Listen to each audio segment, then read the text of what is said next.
ত্রিপুরা রাজ্যের একটি অন্যতম উৎসব হল 7 দিনব্যাপী খার্চি পুজো এবং পুজোকে কেন্দ্র করে মেলার।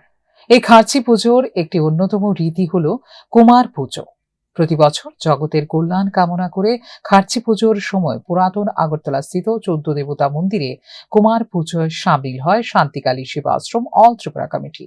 শান্তিকালী সেবাশ্রম অল ত্রিপুরা কমিটি 1997 সাল থেকে 2026 পর্যন্ত 29 বছর যাবৎ ধারাবাহিকভাবে এই কুমার পুজো করে আসছেন।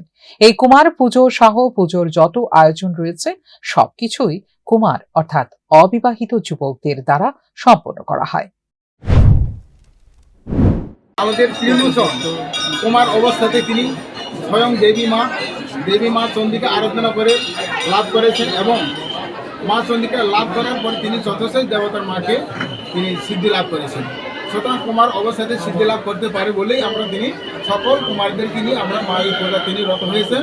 তিনি আমাদের চন্দ্র মহারাজের উদ্যোগে চন্দ্র মহারাজের উপস্থিতিতে আমরা এই মঙ্গল কামনা তিনি সফল হয়েছে এবং সকল ত্রিপুরাবাসীকে আমি আবেদন রাখবো যাতে সকলেই মিলে একটা নাগারে এক দৃষ্টিতে আমরা চতুর্দশ দেবতাকে এখানে এক জায়গাতে একদিনে দর্শন করতে পারি এই এক সপ্তাহব্যাপী।